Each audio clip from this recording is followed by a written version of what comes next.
మహాగణాధిపతయే నమః. ఓం గురుభ్యో నమః. ఓం శ్రీమాత్రే నమః. అరుణాం కరుణాతరంగితాక్షీం ధృతపాశాంకుశపుష్పబాణచాపాం అనిమాదిభిరావృతాం మయూకైః అహమిత్యేవ విభావయే భవానీం. శ్రీమాత్రే నమః.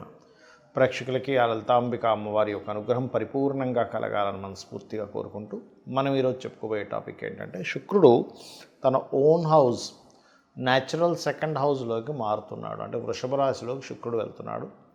ఈ శుక్రుడు వృషభంలోకి వెళ్ళడం వల్ల ద్వాదశ లగ్నాల వారికి, ఎందుకంటే శుక్రుడు అక్కడికి వెళ్తున్నాడు అంటే మిగతా గ్రహాల యొక్క కాంబినేషన్లో రిజల్ట్ ఇస్తుంది.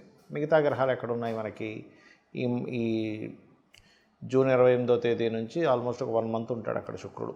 ఎక్కడ ఉంటాయి అంటే క్లియర్లీ వృషభం, మిథునంలో రవి, గురు అండ్ కర్కాటకంలోకి బుధుడు రావడము. అదేవిధంగా చూసుకున్నట్లయితే మీకు ఇక్కడ అంటే ఇప్పుడు ప్రజెంట్ దీంతో కలిసి ఉన్నాడు, మిథునంలోనే ఉన్నాడు బుధుడు, కానీ కర్కాటకంలోకి వెళ్తాడు. దాని తర్వాత కుజుడు, కేతువు సింహంలోని, కుంభంలో రాహు, మీనంలో శని ఉన్నాడు. అయితే శుక్రుడు ఓన్ హౌస్లో ఉన్నప్పుడు ద్వాదశ లగ్నాల వారికి, లగ్నం తెలియదండి అంటే రాశి హ్యాపీగా చూసుకోవచ్చు, అందులో ఎటువంటి ఇబ్బంది లేదు. ఎటువంటి మంచి ఫలితాలు ఉన్నాయి? శుక్రుడు మరి ఓన్ హౌస్లో ఉన్నప్పుడు ఏదైనా కొన్ని రాసులకి, కొన్ని భావాలకి ఇబ్బందికరమైన ఫలితాలు ఇస్తాడా? ఇస్తే ముఖ్యంగా ఎటువంటి జాగ్రత్తలు తీసుకోవాలనేటువంటి విషయాలను మనం తెలుసుకుందాం. మకర లగ్నము, మకర రాశి, మకరం వారి కనుక చూసుకున్నట్లయితే ఇక్కడ ఈ యొక్క రాశినాథుడు ఎవరైతే ఉన్నారో, ఈ రాశినాథుడు 3లో ఉంటూ 5వ స్థానంలో ఉండే శుక్రుడిని చూస్తున్నాడు. కాబట్టి మీకు ఎప్పటి నుంచో కళా సంబంధించిన విషయాలు, అంటే సినిమా ఫీల్డ్ కావచ్చు, యూట్యూబ్, సీరియల్స్, లేకపోతే మీరేదైనా కొత్తగా కంటెంట్ తయారు చేసి క్రియేటివ్గా, దానికి క్రియేటివ్ కూడా కనెక్ట్ అవ్వాలి. ఎందుకంటే సహజంగానే మకరం వారికి పంచమ దశమాధిపతి శుక్రుడు. ఆయన పంచమ స్థానంలోకి వచ్చినప్పుడు క్రియేటివ్ థాట్స్ చాలా చక్కగా పెంచుతాడు. ఏదైనా డిఫరెంట్గా ప్లాన్ చేసుకోవడం, డిఫరెంట్గా మీకు కలిసి రావడం కూడా ఇస్తాడు ఇక్కడ. అందులో ఎటువంటి సందేహము లేదు, గుర్తుపెట్టుకోండి.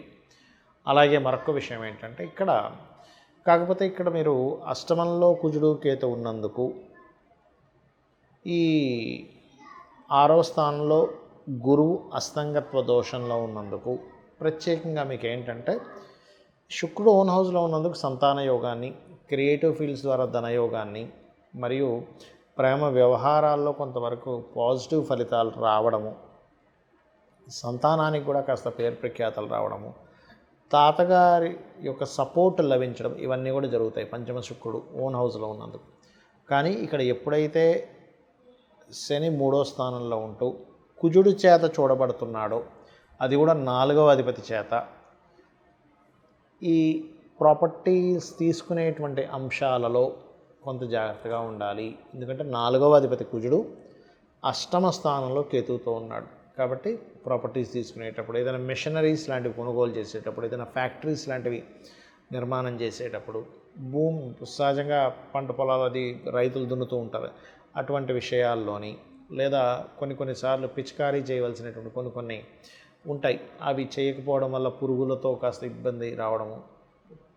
పంట కొంతమంది చూడండి అంటూ ఉంటారు, ఏమంటే పురుగు పట్టేసిందంటే చాలా ఇబ్బంది పడుతుంది. ఎందుకంటే కేతువు పురుగు కారకుడు అండి, కుజుడు భూమికి కారకుడు. కాబట్టి ఈ కేతువు కుజుడు ఉన్నప్పుడు యూనివర్సల్గా కూడా కాస్త పంట పొలాలకి ఎక్కువ పురుగు పట్టిందనేటువంటిది ఎక్కువగా మనం వింటూ ఉంటాం ఈ కాంబినేషన్స్ వల్ల. అది పర్టికులర్గా జూలై వరకు ఉంది. కాబట్టి రైతులు కొంత జాగ్రత్తగా ఉండాలి. అలాగే ఇంట్లో కూడా 4వ అధిపతి కేతుతో ఉన్నందుకు తెలియకుండానే దక్షిణ భాగంలో కూడా కొన్ని దోషాలు చేస్తూ ఉంటాం. అయితే ఈ యొక్క ఇబ్బంది కలగకుండా ఉండాలంటే మీరు చేయవలసింది, పంచమంలో శుక్రుడు ఉన్నప్పుడు అమ్మవారి అనుగ్రహం కూడా బ్రహ్మాండంగా ఉంటుంది, అమ్మవారి సాధన కూడా బ్రహ్మాండంగా కలిసి వస్తుంది. కాబట్టి లలితా అమ్మవారి యొక్క ఆరాధన చేయండి. వీరైతే ఒకవేళ లేదండి మాకు ఎక్కువ ఇబ్బంది భూముల వల్ల వస్తున్నాయి అనుకుంటే కనుక వారాహి అష్టోత్తరం చదువుకోండి, సాయంత్రం పూట అన్ని విధాలా బాగుంటుంది.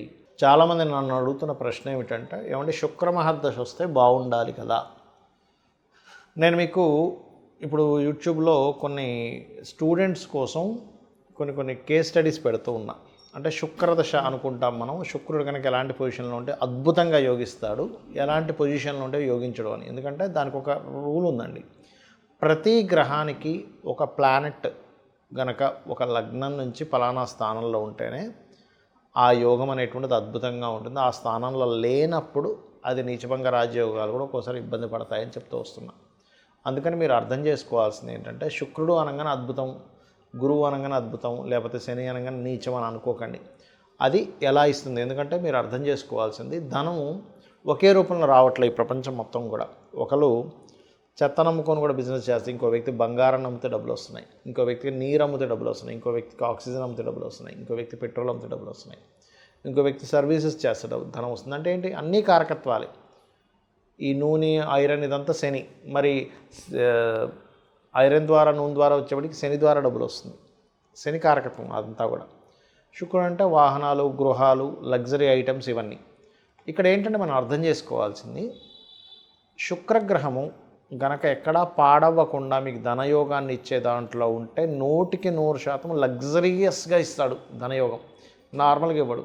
ఇప్పుడు చూడండి, ధనం వస్తే దాన్ని అనుభవించే యోగం కూడా ఉంటుంది. చూడండి, కొంతమంది డబ్బులు వస్తాయి కొంతమందికి, కానీ ఏమీ అసలు ఇల్లు పెద్దగా చూడడానికి అంత గొప్పగా ఉండదు, పెద్దగా ఏమీ లగ్జరీ వస్త్రాలు కొనుక్కోరు, లగ్జరీగా హోటల్స్కి వెళ్ళి పెద్ద పెద్ద ఎంజాయ్ చేయడం ఏమీ ఉండదు, అసలు చాలా నార్మల్ లైఫ్ అనుభవిస్తుంటారు. ఎందుకు అంటే అక్కడ ఇచ్చేది శుక్రుడు కాదు.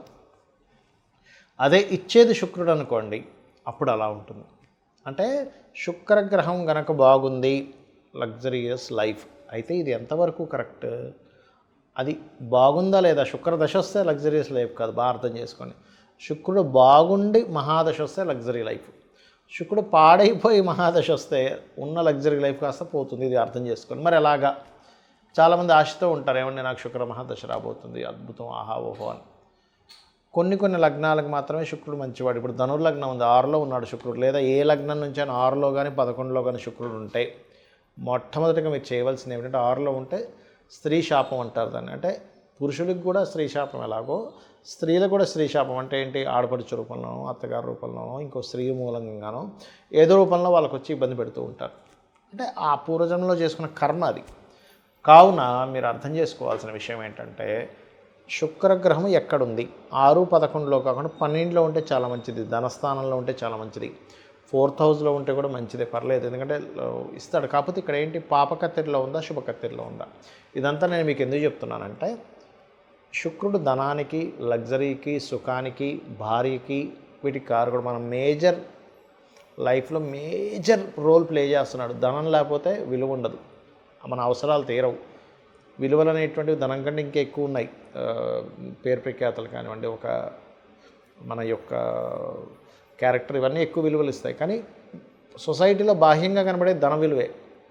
అలాగే ఒక లగ్జరీ కారు ఉండాలన్నా, గృహం ఉండాలన్నా శుక్రగ్రహ బలం, చతుర్థాధిపతి బలం కూడా ఉంటుంది. కేవలం ఎప్పుడూ శుక్రుడే కాదు, 4th లార్డ్ పలానా ప్లానెట్ అయి మంచి యోగం కలిగింది, ఆయన కూడా ఇస్తాడు, ఇవ్వడం కాదు. కానీ శుక్రుడిచ్చే లగ్జరీ ఈజ్ డిఫరెంట్. కాబట్టి శుక్రగ్రహం యొక్క బలం మీకు పెరగాలి అంటే మీరు చేయవలసింది ఏంటో చెప్తాను.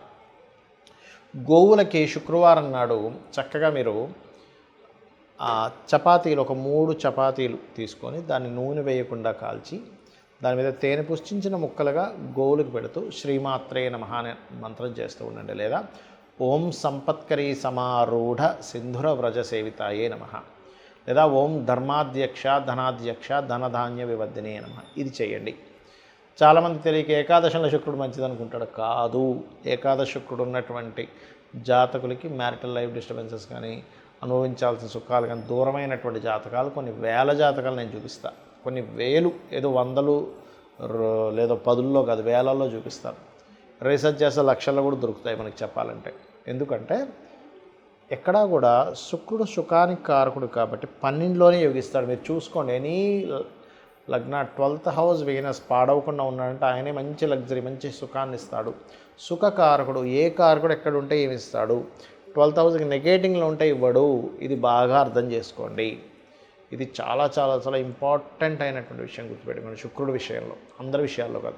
మిగతా గ్రహాలు ఏవైనా సరే 12లో యోగించమంటారు, కానీ ఇక్కడ మనం దేశకాలమాన పరిస్థితులను అర్థం చేసుకుంటూ వెళ్ళాలి. 12లో ఉండే గ్రహాలు ఒకప్పుడు అంటే అయ్యో మనిషి దేశదిమ్మర అయిపోతాడు, ఎందుకు పనికి రాకుండా పోతాడు. ఇప్పుడు ఏంటి, ఒక మనిషి ఆ దేశంలోనే కాకుండా ప్రపంచ దేశాలు మొత్తం తిరిగి వస్తున్నాడు. కాబట్టి విదేశీ యోగాలు ఉంటాయి. ఆ 12లో ఉండే గ్రహాలకే ధనయోగం పడితే విదేశాల్లోనే ధనయోగం ఉంటుంది. ఇది మనం అర్థం చేసుకోవాలి. ఇక శుక్రుడి యొక్క స్థితిగతులు బాగోపోయినా మీకు మంచి చక్కటి ఫలితాలు రావంటే అమ్మవారి ఆరాధన మించింది మరొకటి లేదు.